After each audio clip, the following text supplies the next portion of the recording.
જે રીતે ગુજરાત એટીએસની ટીમને ચોક્કસ હકીકત મળી હતી કે કેટલાક શખ્સો જે છે તે ગેરકાયદેસર રીતે ઘરમાં ડ્રગ્સ બનાવવાની ફેક્ટરી જે છે તે ચલાવી રહ્યા છે અને તેના આધારે રેડ કરતા અલગ અલગ 3 ફેક્ટરીઓ જે ગુજરાતમાં અને રાજસ્થાનમાં ચાલતી હોવાના સમાચાર મળ્યા હતા અને તેને જ આધારે અલગ અલગ ટીમો બનાવીને સંયુક્ત ઓપરેશન હાથ ધર્યું. સંયુક્ત ઓપરેશન હાથ ધરતા જે ગાંધીનગરનું પીપળજ ગામ છે ત્યાં પીપળજ આવાસ યોજના માટે એક જે પ્રધાનમંત્રી આવાસ યોજનામાં જે ઘર ફાળવવામાં આવ્યું હતું તેની અંદર આ ફેક્ટરી એમાં જે છે તે પ્રોસેસ કરવામાં આવતું હતું. હાલ તમામ અધિકારીઓ એટીએસના છે તે અહીંયા તૈનાત છે.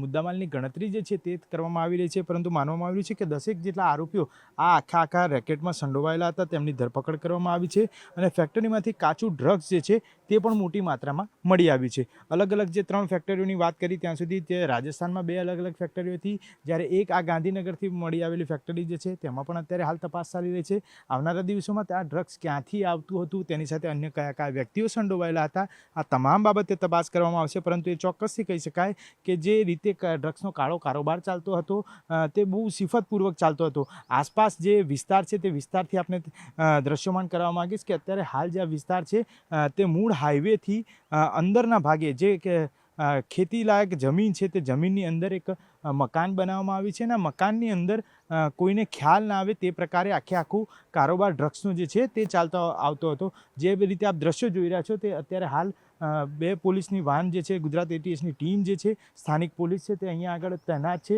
મુદ્દામાલની ગણતરી જે છે તે પ્રથમ માળે થઈ રહી છે. માનવામાં આવ્યું છે કે 10 જેટલા આરોપીઓ અલગ અલગ જગ્યાએથી 3 જગ્યાએથી પકડવામાં આવ્યા છે. અત્યારે કેટલું ડ્રગ્સ પકડાયું છે તે કહેવું અત્યારે મુશ્કેલ બનશે. જે રીતે મેં કહ્યું તે પ્રમાણે આજે પીપળજ ગામ છે ત્યાં આગળ આવેલું ઘર છે.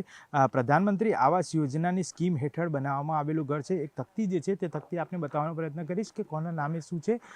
જે રીતે વાઘેલા નંદુભા પોપટજી એમના નામે આ જે લાભ લેનાર વ્યક્તિ જે છે પ્રધાનમંત્રી આવાસ યોજનાનો 2020-21ના વર્ષમાં અંદાજિત આ ઘર જે છે તે ગુડા દ્વારા બનાવવામાં આવ્યું છે. પીપળજ ગામની હદમાં આવેલું આ ઘર છે, જ્યાં બહાર તકતી પણ લગાવેલી છે. ત્યાં આગળ આ ઘર બનાવી અને જે લોકો રહેતા હતા ત્યાં કેવા પ્રકારે મુદ્દામાલ રાખવામાં આવ્યો હતો તે અત્યારે હાલ માહિતી નથી મળી શકી, કારણ કે ડ્રગ્સ જે છે તે કયા ફોર્મમાં છે તે એફએસએલની હાજરીમાં તપાસ કરવામાં આવી રહી છે. પરંતુ માનવામાં આવ્યું છે કે કરોડો રૂપિયાનું ડ્રગ્સ જે છે તે અહીંયા આગળ બનતું હતું, પ્રોસેસ થતી હતી. અલગ અલગ પ્રોસેસ કરવા માટે અલગ અલગ વ્યક્તિઓ જે છે તે રાખવામાં આવ્યા હતા. અમુક પ્રોસેસ જે છે તે રાજસ્થાનમાં થતી હતી, અમુક પ્રોસેસ ગુજરાતમાં થતી હતી અને આ પ્રોસેસ થયા બાદ એમડી ડ્રગ્સ જે છે તે સપ્લાય કરવામાં આવતું હતું. આ સપ્લાય કરનાર વ્યક્તિઓ જે છે તે માફિયાઓ કોણ છે તે બાબતની તપાસ પણ કરવામાં આવશે. પરંતુ અત્યારે પ્રાથમિક રીતે જે માહિતી મળી છે તે પ્રમાણે 3 જગ્યાએ રેડ કરવામાં આવી હતી ને તેમાંથી ગુજરાત અને રાજસ્થાનમાં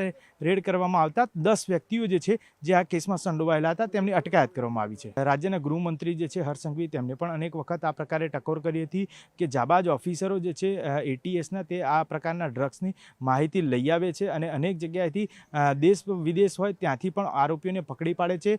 દરિયાઈ માર્ગે પણ આવતું ડ્રગ્સ જે છે તેને પણ અટકાવે છે. પરંતુ આ પ્રકારની માહિતી જે છે તે પ્રથમ વખત મળી છે કે જ્યાં ખેતરની અંદર ડ્રગ્સ બનાવવામાં આવતું હતું, જેની જાણ સ્થાનિક પોલીસને નહોતી. ગુજરાત એટીએસની ટીમને સ્થાનિક પોલીસની મદદથી અત્યારે હાલ અહીંયા આગળ રેડ કરવામાં આવી. માનવામાં આવ્યું છે કે ક્યાંક ને ક્યાંક બેદરકારી સ્થાનિક પોલીસની પણ હોઈ શકે છે. જો તેમને ખ્યાલ હતો તો આ બાબતે તે અગાઉ રેડ શા માટે ના કરી શક્યા, કારણ કે આવડો મોટો કારોબાર જે છે ડ્રગ્સ બનાવવાનો તે પોલીસને કેમ ખ્યાલ ના આવ્યો, ક્યાંક ને ક્યાંક બેદરકારી એ કહી શકાય. પરંતુ મહત્વની વાત છે કે જ્યારે આ આરોપીઓ પકડાયા છે ત્યારે વધુ વિગતો જે છે આંતરરાષ્ટ્રીય રેકેટની જે દિશા છે તે પણ ક્યાંક નક્કી થઈ શકે છે. આવનારા સમયમાં અન્ય લોકો જે સંડોવાયેલા છે તે પણ સામે આવી શકે છે, કારણ કે અગાઉ પણ આ જ પ્રકારે આવી જ રીતે પ્રોસેસ વાઇઝ થતું જે ડ્રગ્સ જે છે તે પકડાયું હતું. તે ડ્રગ્સ પકડાતાની સાથે જ અલગ અલગ ટીમો જે છે તે પણ રવાના કરવામાં આવી છે. માનવામાં આવ્યું છે કે એટીએસની 2 અલગ અલગ ટીમો જે છે તે હવે રાજસ્થાન પહોંચી છે અને રાજસ્થાન પણ આ મામલે તપાસ કરી રહી છે.